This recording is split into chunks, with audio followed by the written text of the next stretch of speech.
looks awesome. Belt buckle? Yeah. There you go.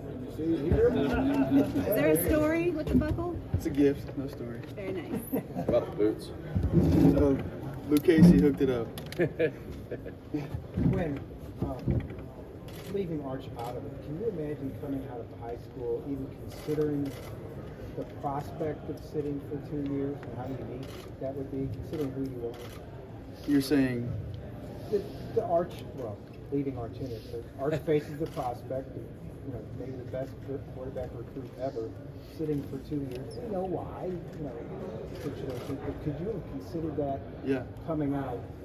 Okay. Even consider that coming. Yeah, no, for sure. I think that's tough. For anybody, especially at such a high level that he was recruited and had at a high level that, he was ranked or whatever. So that's definitely tough. I think that just goes to show how mature that he is and just how much support he has with his own family and with the people that are around him. And I think that just goes to show how mature the whole team is. He really wants to play for this team, really wants to play for Coach Sark. And it's cool to have that relationship. It says in the Bible, iron sharpens iron. So we compete at a high level against each other, and it only makes us better. And we're really good buddies, and he's really fun to have in that room. What's a good example of how close you guys are? I mean, as the whole quarterback room is super close. We go to dinner pretty much every week together. So in the season and sometimes off season. So I mean, that whole group is close. That's gonna be my boys forever. So. Quinn, are you practicing sliding instead of diving? With my baseball background, I have been for sure. But I mean, no, they wanted me diving a little bit more because I mean, sliding's a little dangerous every now and then. But because they get a little free shot on you, maybe like what happened with Dylan Gabriel against TCU. What was that, 2 years ago? So it's just dangerous. So you just got to pick your poison. I slid a little bit against Washington, but I mean. We'll see what happens. When going back to your high school years, I know this was kind of like the dream for you growing up. We talked about it a lot back then. Now that you're here, ushering Texas into the SEC, all those sorts of things, has it been everything you thought it was going to be? Yeah, I mean, it's a dream come true for me to be able to, hold the keys to Sark's offense. I mean, that's his baby, right? I mean, and for him to trust me and for my teammates to trust me to do that is, it's a blessing and it's a humbling experience, and I'm super excited with all the opportunities that God has gifted me and the platform that He has given me as well. Quinn, in the 3 years with Sark, just how has he changed and how have your guys' relationship grown? Yeah, I mean, over 3 years we've really got to know each other, and he's gotten vulnerable, not just with me but with the entirety of the team, and to see that it's awesome because every Wednesday we do a thing called Culture Wednesday, and it's just a chance for us as a team to bond and to get together and honestly get vulnerable with each other. And Coach Sark starts that off with the entirety of the team, every week. And I mean, I think he's only grown as a play caller, and as a head coach and as a person in general. I've only seen him become a better man. How do you feel about? Do you think that Texas OU is going to get even bigger as an SEC rivalry game? I mean, it's already pretty big, but I think, like you said, us going to the SEC, I think it's definitely going to get bigger because, I think the stakes are going to be a lot higher with all the great teams that we have in this conference for sure. How close are you with Connor Wigman, and what do you know about him as a person and then a quarterback? Yeah, we're good buddies. Both of us being from Texas, and we were at the Elite 11 together, and that's when I really got to know him. And then we were just at that Manning Passing Academy together, and got to kind of rekindle conversations that haven't been had. And we were on that Dave Campbell's magazine together, and to have that game back is going to be super cool. Hearing my family and my dad talk about how awesome that game was I'm excited to get to play it, and it's cool that it's going to be at Kyle Field as well. How do you scout him as a quarterback? Say it again? How do you scout him as a quarterback? What do you like about him as a quarterback? I mean, he's a good player. He's got athletic abilities to extend plays and throw on the run, and sit in the pocket, and he can really sling the ball. He's fun to watch. I really enjoy watching him. Even back in high school, he was fun to watch. By all accounts, you're playing better than you could ever have. Do you see it that way? And if so, where do you think you have improved? I think I've improved the most. Not even, on the field for sure, but in the locker room, and just being more of like the vocal leader that I need to be. And, and that goes both ways with my teammates, and that's holding each other accountable, me holding somebody accountable, them holding me accountable. And like the more leaders that we have as a whole, the better our team's going to be, because, statistically speaking, the best teams are always player-led. There's some rare accounts of them not, but that's the most for me. Really just trying to be that vocal leader that I need to be, and, just take charge and take control of the offense especially. Talking more about that Red River game, how much does it mean to you to be able to play in that first SEC Red River shootout?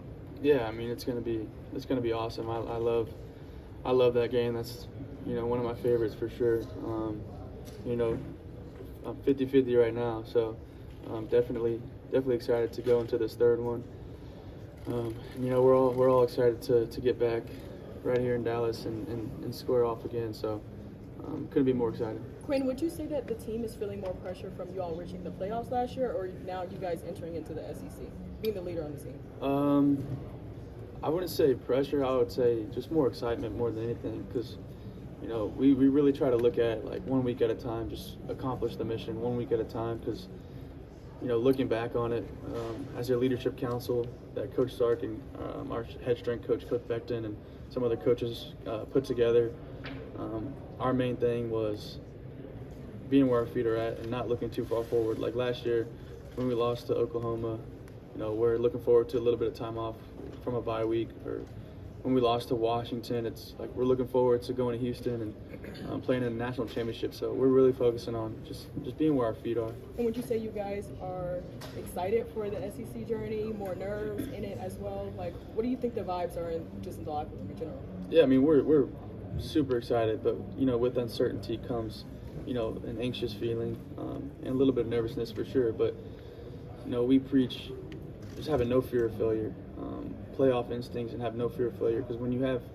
fear of failure, you play slow and you end up making wrong decisions. Quinn, along those lines, how do you deal with the pressures that come with the Heisman Trophy stuff? I know you're about the team and worried about that, but just on a personal level, how do you deal with those pressures? Yeah, I throw all those things I can't handle or don't know how to handle. I throw it all to Jesus, and He ultimately has helped me, whether that be leaving school early or going up to Ohio State for 4 months and then coming back. I think He's just built calluses on my mind and calluses, emotionally, on my mind, and to put me where I am today. Like He allowed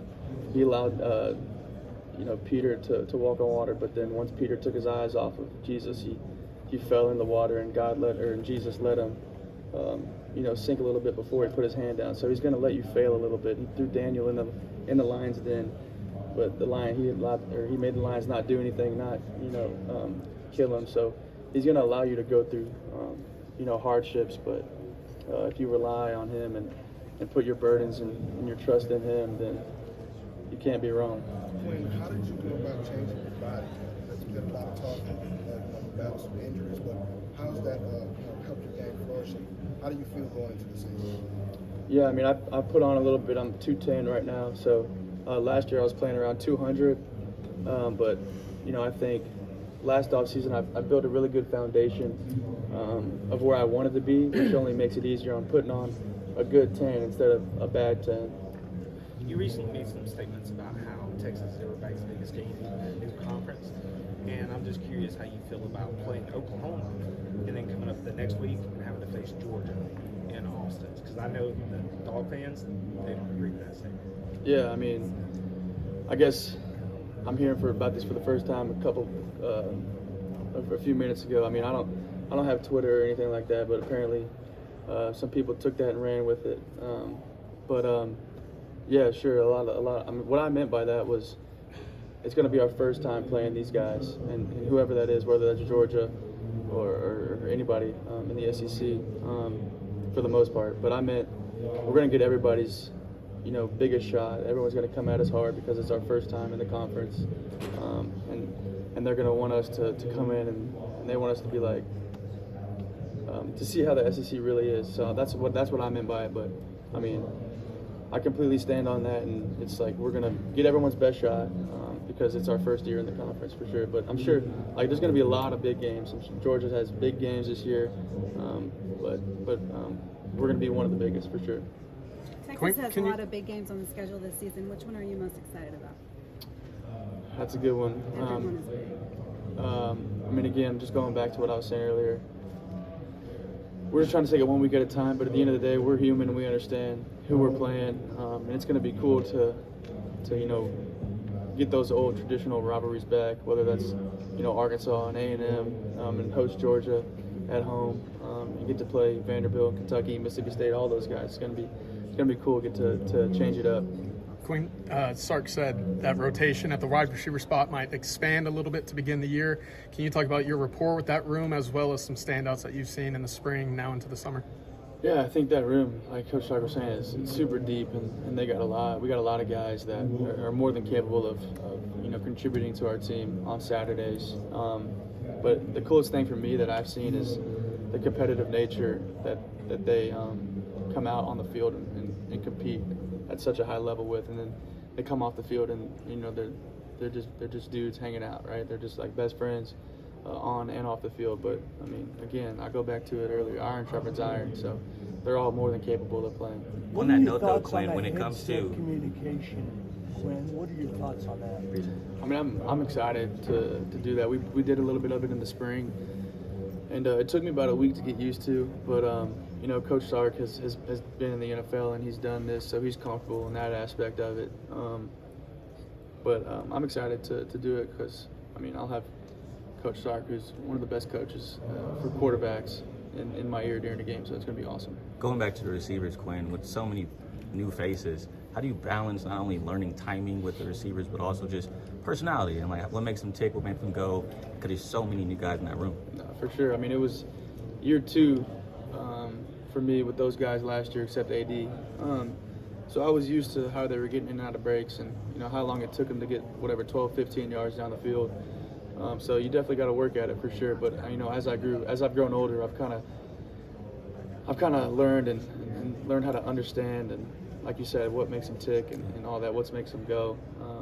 And it's gotten a little bit easier for me, but again, that takes a lot of work, and fall camp's going to be huge for us. Is there anything that you learned with getting to know about AD last year that you're now utilizing with the new guys to try to figure out how to meet new guys and meet new people? Yeah, for sure. I mean, I guess that was kind of like a little test run, I guess, for all these new guys coming in for sure. I mean, everyone's different.